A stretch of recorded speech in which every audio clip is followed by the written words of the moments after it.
Excellent.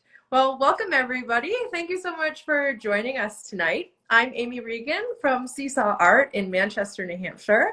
And tonight we're so glad to have Dave Pettengill with us to discuss his work and his studio practice. Dave is featured in our current exhibition, which is entitled Push Pull, and it is on view until January 28th. I'm seeing everybody's comments come in, so I'm going to be a little distracted. Dave is currently living and working in Dover, New Hampshire with his partner and his two cats. And he began his art training in Manchester, so we're so glad to have him back in 1994. Since then, he's gone on to live, which I love that as a statement. He's lived since 1994. He's made work and show in cities all over, including Philadelphia, which I know is really important to your practice, Dave, Providence, Rhode Island, Boston, Portland, Maine, I think, Portland, Oregon, San Diego. Both Yeah. fabulous. Both Portlands. I love that. And other cities, of course. So, Dave, thank you so much for joining us today. We really appreciate your time. Can you tell us a little bit of the piece that we're exhibiting? I'll jump up and show the install while you're chatting. We're exhibiting Life's Work this month. And can you just kind of tell us a little bit about what inspired the piece and what you were hoping to convey in this installation? Yeah, so Life's Work is a little bit of a detour in that it's all photographic work. Obviously, you could tell. Normally I'd be doing 3D found object sculpture stuff as an installation. But in terms of practicality, that can be pretty challenging. So I try to limit the amount of stuff I bring home because I don't have a studio space currently. Smart. So bringing home lots of trash, sticks, rocks, plastic, debris is not always ideal to work.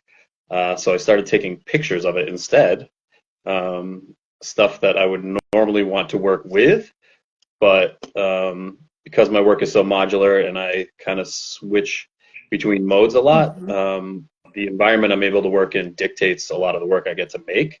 Yeah. So rather than working with shopping carts and working with rocks and found objects like pallets, leave them outside the house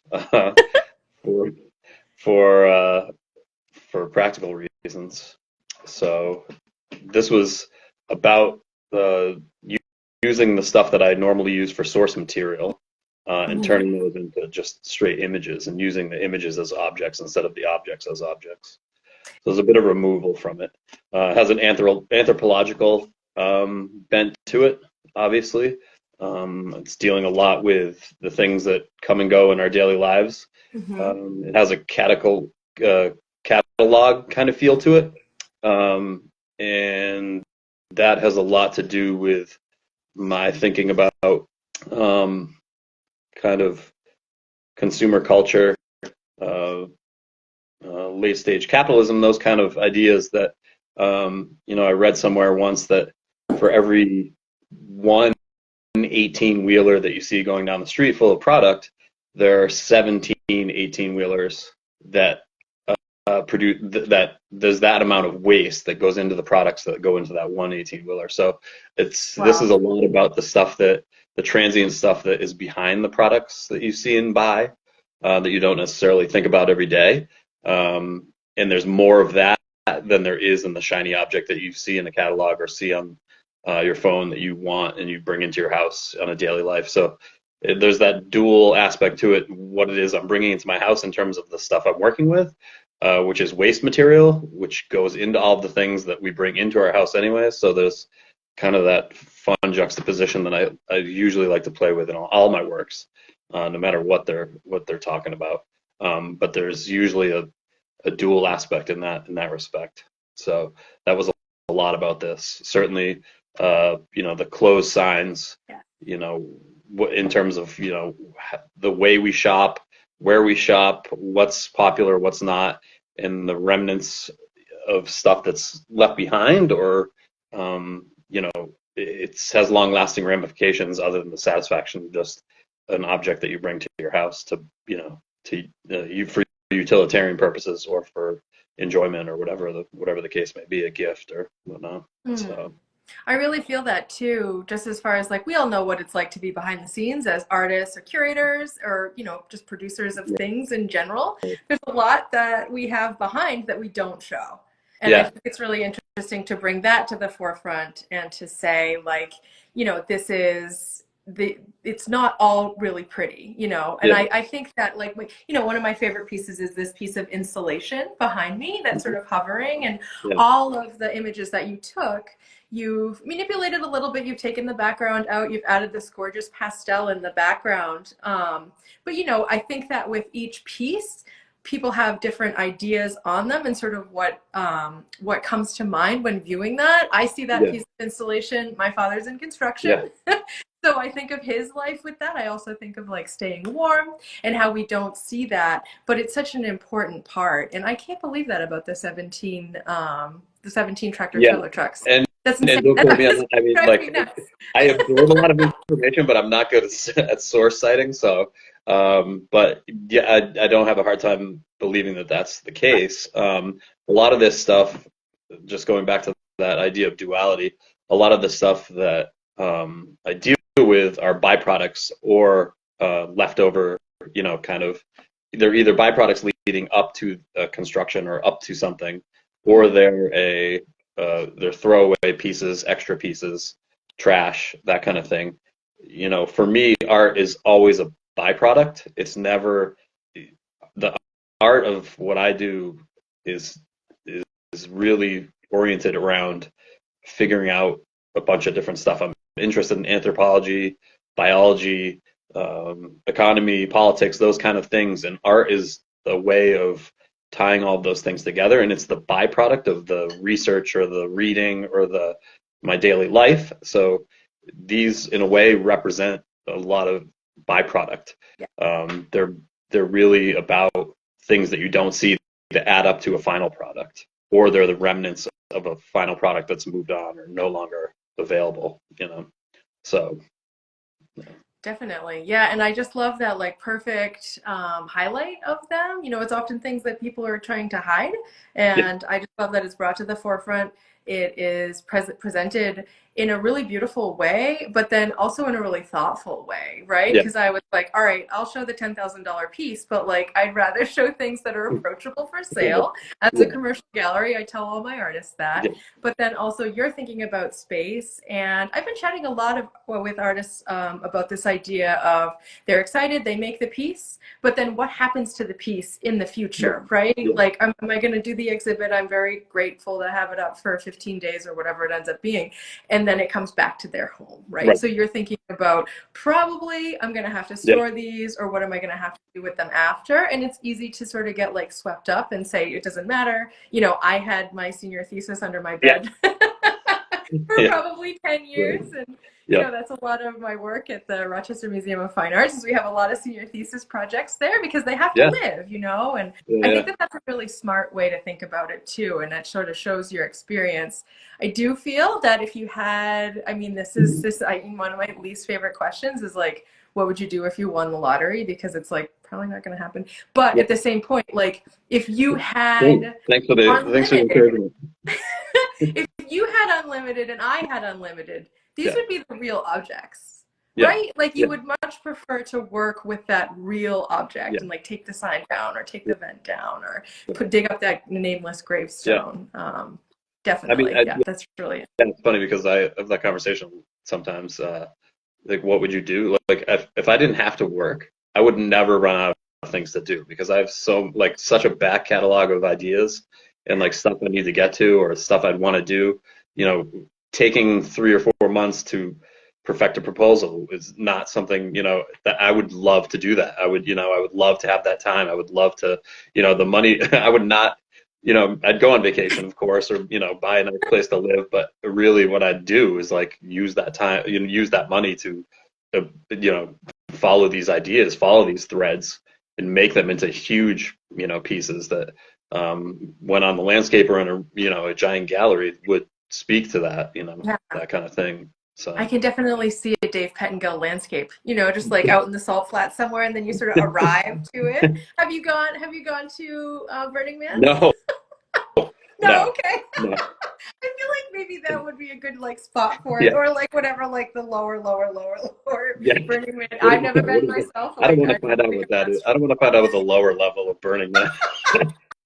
I do not want to know the what that more is. approachable level. Yeah, Burning Man seems too like fancy somehow for me. yeah, It's like, oh, I know I would never fit in there, but you throw your own one for sure. yeah, yeah, Okay, so I had just a couple of yeah, questions here. I don't want to mess them up, so I'm just going to read. So can you tell us a little bit about your artistic background? I know you've been working for a really yeah. long time, but I'm interested in that.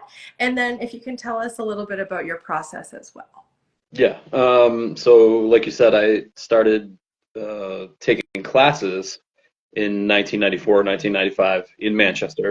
It was a nun who was she was 95 years old in 1995, and it was because my best friend Chris, who I was going to say at the time, but he's still my best friend. Um, he was coloring something for a project in class in eighth grade, and I was like, oh, how do he was like doing like really intricate shading, and he was rendering really nicely in this for this poster for this project, and I was like, how do you do that? And he's like, oh, I take classes. So I went to classes with him. He and I ended up going to RISD Wow. together, and then we moved out to San Diego together. He went to grad school in San Francisco.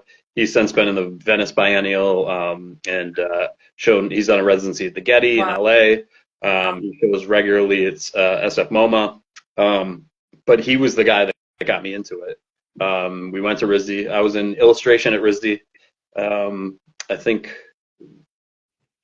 both times I went to art school, I did my master's at PAFA, were probably the least creative times, but the most introspective and rigid, and I felt like I didn't fit in to either place, but they are continually sources of inspiration for me.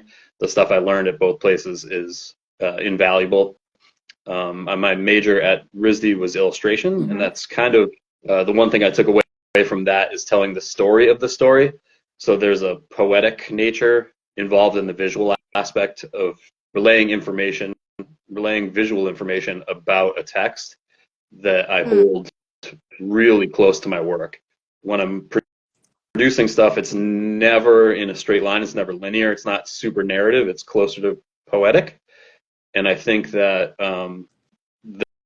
there's a lot of leeway and a lot of creativity involved in being able to kind of cherry pick the really important visual stuff Mm-hmm. from really rich source literature sources or news stories or narrative ideas, philosophical ideas, and being able to put a visual aspect to that. So that's something I learned at RISD, and something that I took away from PAFA was switching from 2D into 3D. That was a really important transition in terms of working. 2D ended up being kind of a dead end in terms of what I was able to express. So getting into sculpture, installation, I really, when I got to PAFA, kind of dove headlong into studying stuff that I didn't understand and stuff that I visually didn't relate to, and a lot of times downright didn't like. So it was really beneficial in terms of developing my conceptual work. I've always had a knack for the design in the 2D form, color, line, that kind of thing always comes naturally to me. Mm. But that'll only take you so far. PAFA kind of sparked a conceptual fire under me, a more personal bent to it for sure. So those are combined, those two things kind of, and I could talk at length ad nauseum about each of those experiences, but those were two scholastic endeavors that were really beneficial to me, even though at the time they weren't super creative or fulfilling in terms of what I was after, like artistically. Sorting that stuff out after RISD took years, and getting out of we graduated PAFA in 2016, and it's taken a long time just to settle back into what it is I do and what it is I'm good at and what it is I'm trying to say. And it takes a long time to work through those things, never mind coming up with ideas, chasing shows, having a full-time job, making all those cogs come together Yeah. and move forward is a task unto itself after leaving a scholastic academic environment and for art. So I feel like just now, I guess about 24, 7 years out, whatever it is just now coming into like a new phase for my work and the way I look at Yeah. it. So And constantly learning from yeah, it. So anybody who's younger than me, I'm 38, like just yeah, chill. yeah. Well, Like that it took me 10 years to be like, okay, like I kind of get it, which yeah, I think you I was think you're going to talking. get out of art school and like I'm the star now. Yeah, I think I was talking Not for me anyways. about that with Tracy at the opening, and I Yes. was talking about how how long it takes. This this application is the deadline is in two Hmm. months, then the show is in 6 months, and then like and then developing the work along the way. Everything is like there's a drudgery to it, but it also at the same time it can feel like it's going by so fast. Like I had to drop off work in Manchester, then there was an opening, then there's a talk. So the speed changes. It's really variable, and trying to keep your head on straight, whether it's taking a lifetime or whether it's all crammed into a week. Trying to keep your head on straight is it can be a challenge unto itself. So Oh, I feel that for sure. And running constant exhibitions, I'm always like, I'll yeah, have time. And it's like, I don't. yeah, definitely. I don't really have time, you know? Like, I want to make Yeah, sure I'm representing everybody well. I'm taking time to really dive into the work and present it. And just the same thing as yeah, artists are doing. One of the best things about working with you, honestly, we installed this last yeah, Wednesday. So, like a week ago, we had no idea. And, you were like, I don't know how you're going to install this. yeah, And for some artists, I'm like, that's great, no worries. Like, I got it. I have an idea. I have you paired with two other people, whatever. So I heard that and I sort of thought like, oh, yeah, I don't know what you're looking yeah, for. Then there's no yeah, way. Like I know your work. I want to represent it well. So I said like, let's meet on Wednesday and let's install it together. yeah, And that was really interesting. Like working together, often I get the work and then I have fun and do my thing. But I knew that that was a really important thing for you. And I wanted to make sure that it was installed as well as we could. And it really went through. And just hearing you speak about it, like, you really don't know what it's going to be until it actually yeah, is and it's installed. yeah. This will never be the same Well, again. You may do different things with yeah, the work, but it's like this one little moment. And I kind of feel like that leads to, just the idea of how long everything sort of takes. I feel like you're thinking about everything all the yeah. time. And this happens to me, like it takes me so long to learn something in a way or think about it in a little bit of a different way. And then I have the epiphany and then it sort of slides all Yeah, down where it's going to change how I work or change how I think. But it really is like you just sort of need like that rumination time. yeah, And some people are really good at that and can kind of sit in the uncomfortable space. And yeah, I think you're really good at sitting in that uncomfortable space. Like I think you maybe not in, if you don't enjoy it, you at least recognize yeah. it. Well, yeah. I mean, it's a catch-22 because I mean, I literally I could take that show down today and put up an entirely different show tomorrow. Like that is something that my brain's like, all right, is that what we're gonna do? But like, so when I got there, I was like, oh, I already have all the pieces I need. Like this is easy to put them. There's a little bit of a game to it that I play with myself, but then I was like, then I was more interested in your printing. Like I was like, oh, what kind of printer do you use? What kind of paper is that? Like like already my brain's doing something else to like try and incorporate what you're working with into what I'm working with. So it's like there's always that game of like, what else can you throw into the mix? But it comes that kind of thinking, like being able to sit in that uncomfortable place comes from a fidelity to that kind of work. It's my work is a collection of actions. Hmm. I need to pick up that thing. There's that impulse to be like that thing, that color, that shape, or that idea, or I have to go to the printer, or I have to write that note down, or I have to spray paint that thing today. I have to go to the hardware store. I have to be doing all of those things all the time so that I know somewhere in my background, I whether or not I'm conscious of it, I can pull from anywhere. My car trunk, work under the bed. I could put something together. I know what color as I need. Like I can pull it from anywhere when I need to. Yeah. So that the Yes. fun of it becomes, in the end, the fun of it becomes pulling it together in orchestrating it in a way that, like, I feel is really authentic and really kind of is not showy. It's not like Carrot Top just pulling stuff out of his trunk. Like that kind of like comedic. Yes. There is that kind of aspect to it, but it's not the haphazard. It's not like, whoa, look what I found. I found a ball. It's like Right. these things You're are seeking selective. out the Yeah, pieces to at add it like because it's in this all day long. catalog. Yeah, Yeah, exactly. definitely. Yeah, And I love the idea of constantly yeah, learning and constantly. Nothing is ever set in stone unless I yeah. guess in stones, but those weren't really set anyway. Nothing So is that doesn't nothing is ever finished. Nothing is ever finished. exactly. Yeah. Oh man, that's really tough for a lot of artists. I guess, but that's one of my favorite questions to ask sometimes, standing at the exhibition opening and saying like, so is this painting done? Yeah.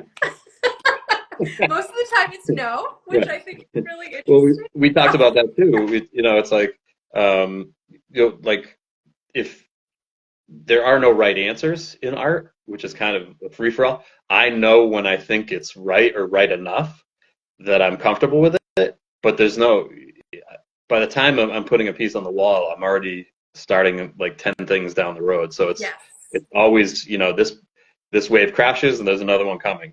Kind of there's an ebb and flow to it that it's ongoing. So coming to terms with, I have issues with some of the things I install, but those will be fixed. Or if I know I'm comfortable with the answers I have with the pieces that I put up, Yeah, then it's a successful piece. for sure. So yeah, So would you say that deadlines are important to you or are they less important?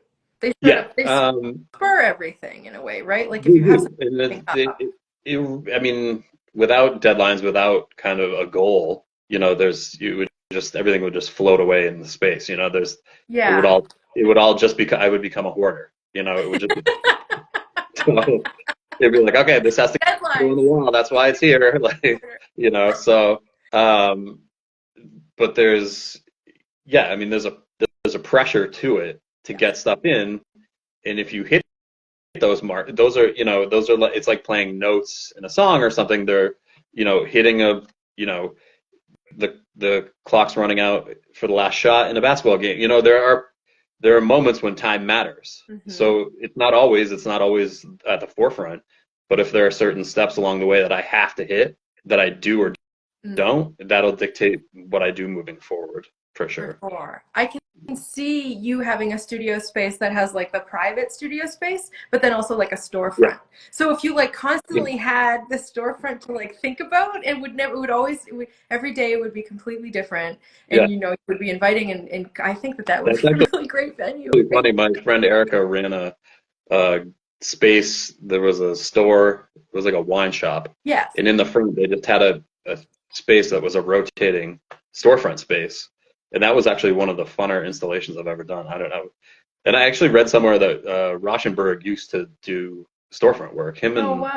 uh, somebody else used to, like, that was like their job for department stores. Yeah. Um, so like Oh, it was gosh. funny. It was actually Yeah. like really small space, but I was like, it was pretty challenging and it was really fun. Yeah. And it's on view Yeah, instantly. It's not exactly. like you open the door. Yeah, It's like whatever you put up is like what you're putting up, which like yeah, has that pressure there. And I am not the best art history person, but I feel like Warhol also yeah, did the storefront yeah, yeah. installations, so which is like yeah, that's like the best little gallery there. Oh, totally. Um, yeah, definitely. We are getting some questions, so I'm just going to toss them in here.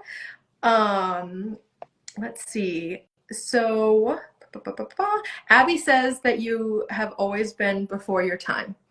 And I think that that's a great compliment that I just want to share. An artist before his time. Hannah asks, what year were you at RISD? Uh, I graduated in 2002, in the spring of 2002. So I transferred in. I was at Montserrat College of Art Nice. first in Yes. Beverly, and then I transferred in 1999. So I did 3 years at RISD. Yeah. Tracy's chiming in and saying that Klaus Odenberg did the Oh, storefront really? as well. Yeah, definitely picture if you think oh, about yeah, his for sure. for sure. Let's see. So we have a silly question, which I'm definitely going to ask, Mhm. and it says, "How do you define a roll of toilet paper or paper towels? How would you define that?" How to define it? Yes. Is it? How do you have some? Like that? Come on. Like that. Yeah, They that. look like that. That's about definition. That's I'm how not you good would. with words. That's why I make pictures. Oh my goodness, I love that. We have another question. If anybody has any questions for Dave, while we have him on the spot here in the hot seat, please share them in the chat. Someone is wondering, what is the poem behind the pink rock sculptures? And can you sort of talk about the pink rock sculptures if you feel like it? What is the poem behind Yeah. it? Well, they're granite blocks. Granted, they're granite uh, cobblestones, and I come from the granite state. It's kind of Yes. Okay. twofold. Um, One, I was looking to work that when I was living in Philly, I was looking to do work on the street, because Philly is a really competitive gallery scene. So, because I constantly need to be doing something with myself, um, I was working on the street. I was doing a lot of street work. So I was pulling them out of the ground and painting them pink, and then making piles of them Hmm. on street corners. They got really heavy. So walking around with 6, 7, 10 granite granite blocks in your backpack is like really bad for you. So I turned them into stickers, and also was doing spray paint. I was just spray painting. I think there's a couple on my website. Holes in the ground where pavement eroded, and then cobblestone streets underneath were exposed, so it looked almost like a kind of a wound underneath the way it was Yeah. eroded. So I was spray painting those pink, and those were really cool. But the rock itself is kind of based on this rock we used to go to in the woods across the street from my house, which is a big rock. We called it the Rock. And it was always covered in graffiti, and it was where everybody went to drink beer in high school. And it was always a meeting place. So Yeah. uh, loosely based on that, and just being outside. Like I said, I draw a lot of my source material is science based. It's geology and geography, biology, that kind of stuff. So it was a nod to that. The color itself is multi-layered. The one I will talk about was that it was uh, trying to find a way to stand out on the streets of Philadelphia is really challenging. Yes. So when I went into school as a painter, I was painting primarily in really muted blues, yellows, oranges, grays, and on the streets of Philadelphia, whether it's trash or advertising or the spectacle of people, it can be overwhelming. But Hmm. the amount of graffiti alone is you can get lost in that. So the color was specifically to stand out against spray paint markings for construction, real graffiti, other street art, trash,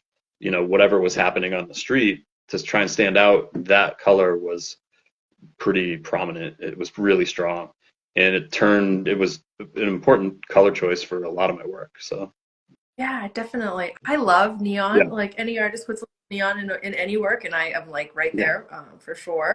And I love that strategic, like looking at the mhm, environment and saying what's missing here. I know I want to stand out. I can't imagine, trying to make a name for yourself in yeah, Philadelphia. It's an exciting city, but yeah, that's also going to be really daunting at the yeah, same time. One of my favorite things about that idea, the rock sculptures and the stickers, is, some people they sign the painting and their signature is bigger than the painting, which yeah, is fine. Some people do that, but there isn't, it doesn't say like this is Dave Pettengill. right, So there's always like a question like, what is this pink rock yeah, and where did it come from? yeah. And it's not something that you can really answer easily, and that's what we want. We want to answer this question, One of and I my love it. That's where you live too. You don't know what the answers to the questions are right, that you're asking, so you're sort of inviting everybody to join it. I remember an artist that that I know posted a picture of one of the street signs that you had the rocks printed onto, which was really cool. I feel like if it was die cut and you had put it into the middle of the field. And a photographer I know took a photo of it, posted it to a story, and said, "Does anybody know what the hell this is?" And I was lucky. I was like, "Oh, it's Dave. Like, follow his That's work, check it funny. out, chat with him for sure. He'll answer like all the questions on it," which I thought was really, really interesting and such a smart way to set yourself apart. And I'm from New Hampshire too, and I had a rock. Yeah. My aunt is here too, and she's like, "We remember the rock." Yeah. And so I identify with that a lot, Yeah. you know? Yeah, and I mean it's twofold. The stickers, that's part of my impulsivity. Like that's I need to be doing something, and finding the right space is like a project unto itself. I don't put them up randomly. It has to. I have to be like, oh, that's where that should go. So that's like a fun game I play for myself. But Yeah. the other part of it is that the one of my professors, Mark Blavitt at PAFA, he quoted this author one time, and I don't remember who it was. Again, I retain a lot of information. I have no source material. I couldn't tell you I'm anything the about same what I way, read. so it's But fine. No pressure. the dilemma was with the writer was he was driving down this desert road, and he saw something flash off in the bushes in the tumbleweed, and he went and he found it and was whatever it was, and he was thinking about how magical that moment was when he found that thing, and he just happened to see it out of the corner of his eye. And then his dilemma became whether or not he points to the thing to show other people where it was, or does he leave it as it is and then know that other people going by will have that moment of recognition that he had. Mm-hmm. So he would be duplicating.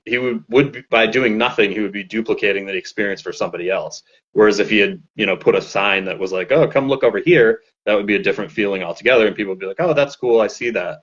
But the magic for him was in the moment where he just saw it out of the corner of his eye, and it was a surprise.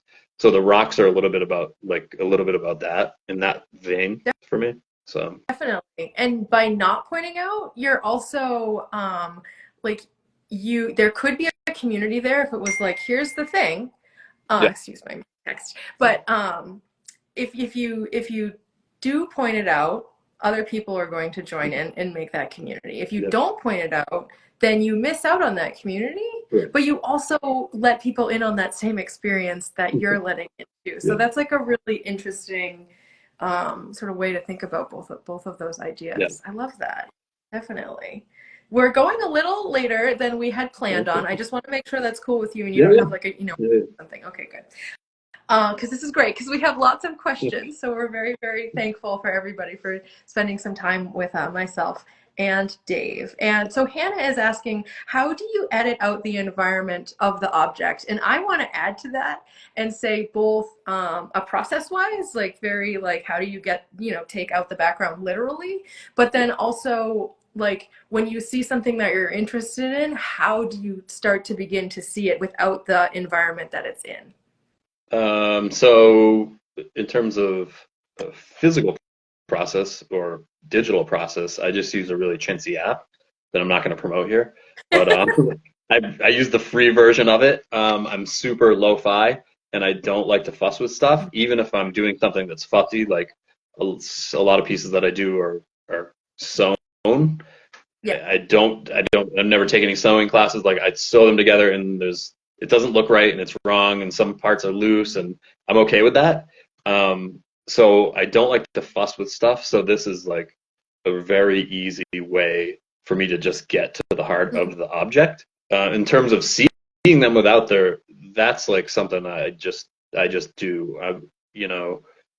I could talk again. That's one of those topics I could talk to about ad nauseum in terms of the way I view an object. It's the shape, the balance, the color, and then I can layer in meaning, what it means to me, what it means to other people, what it means socially or environmentally. Those kind of things come along. So I need the object to fulfill a lot of categories, but a lot of it is just straight shape recognition. I I don't know. It's like it gives me a lot of joy to find those shapes Mm, and those kind of, knowing that the installation block will look like that is like something I can see in advance yes. by just seeing it on there's a little bit of light, a little bit of shadow, and then if I take it from above and it's like, no, that's not the angle, that's not the angle, there's the angle, the shadow's right, Yeah. like, and then so I don't like to fuss with it, and recognizing those shapes is like another one of those games for me.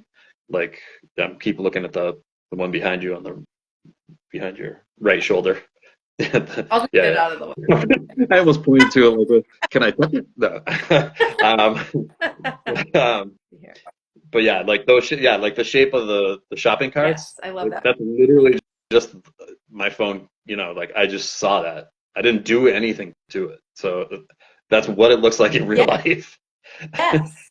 That's the most interesting piece for me. All of these works you can view online at seesaw.gallery too. Just click right on the exhibition page and you can really dive into the pieces. I'm not doing like the best I'm doing. Um, but I love that with the shopping carts because that really is what it is. And it had never looked that abstract until the background was taken out and I wasn't like, oh shit, I have to go to the store. And you're really seeing them. Like shopping cart infinity is Yeah, so amazing to me, great and title by the the theme, way. thank you. The theme of the entire piece, really is about, and in the way that Dave has laid it out, it really is like you're born, everything's sort of set up, you kind of go through life, and, there's a couple things that, things sort of get destroyed a little bit and then you die. And I really identify with it's like you really have to go to the store all of the time. And Like you it have to go to never the store ends. the whole time, Always have and to your bills are late. And your and bills are late. your bills are late. Yeah, your best laid stack of pallets, Yeah, by the yeah, time, or all of your store ideas, which I yeah, definitely identify with as a gallery owner, the pallets get crumbled yeah. over and then like it's not, and I love it because it's like it's not even a gravestone with anybody's name on Right. it. It's just like gravestone, which is Yeah, so funny. yeah, Yeah, there's a lot of ideas that I get from this piece, and I'm really lucky to be able to really dive into them and think about them all month. That's what's fun for me. I install something and then I work with it. And so, like, when I see you in a couple of weeks, I'll be like, okay, here's some more ideas that I came up of just from living with this work, which I think is part of the fun for me for sure. no. So let's see. Tracy says there is a wonderful archaeological or forensics feel to viewing this installation, especially especially the show with museum style legend, right? Because we have, and I'll post a picture of this online, but we have the piece Right. that just as far as the label goes, I knew if it was label soup, I didn't think it was going to be that great. So Yeah. we made kind of that Oh yeah. legend to Oh, that's figure out perfect. the information for the pieces. So you're definitely thinking like, what is this? But then also that Yeah. extra layer of really, what is this? Yeah. I love Absolutely. that comment, Tracy. Thank you. And then Y is asking, do you find that isolating the floating objects like a catalog item helps you study them better for your sculpture work? It's almost like all of these components are a lookbook and they love it. Yeah. I think for my paragraph for the Yes. website, I said something about their, I view them as catalog items. Yeah. So each of them, not only they appear as though, something you could purchase, you can purchase them as photographs, but you could purchase those as, but they're in place. They're like detritus in place of the objects that make up the thing you buy, not the thing you buy. So it's, if you're building a house, you're building the walls, you have to purchase the things that go into that, but you're purchasing the house, Yes. but there's so many components that are hidden, missing, broken, throwaway. So they are catalogs in that sense. And they're also, like I said, this would usually be source material Right. for me. So I could build an entire installation out of the foam blocks, Mm. a wall piece or a floor piece out of the blocks themselves. So these all now become branches for new pieces, not just frozen, even though they are frozen images, they're now living in terms of their growing in new directions. So They're Definitely. sweet. Yeah, I love that. I love that. Excellent. So, just make sure I'm covering everything here. So, what's the best way for people to follow your career? Is it Instagram? Is it a website? Email Instagram, list? yeah, Instagram. Website's more of a formality for me. Who knows even how long those will be around? They'll go the way of college education and SATs. People will be like, what? In books and libraries, they'll be banned. Nobody will even go there. Yeah, Instagram's the easiest way. I'm on it most often. I respond to messages on there. So, yeah. Excellent, for sure. And you love chatting about artwork, so I do, and always I reach wanted out. to thank you because I was thinking that um, when you're in an academic environment, it's all you do. So Yeah. talking about your work in a real professional way or a real detailed kind of way is a muscle, and you don't Mm, ever get to flex that, in the real world. Not that this isn't the real, well, it's the virtual world, but you don't ever get to flex those muscles because nobody cares. So I'm happy that anybody is listening at all. yeah, we have a little group here, which I'm Yeah, so proud of for that's sure. cool. And yeah, I did this last September for an artist who was out in Dallas and couldn't come to the reception to speak about the work. But going into 2024 here at Seesaw, we'll be doing this to any artist who's interested in it, so that we can, I'm lucky I work with living artists, and I sort of let them speak for Yeah, themselves. And I'm hearing everybody is saying in the chat that they care and they want to hear more, and they're so yeah, glad no, to it's a be able to great, dive.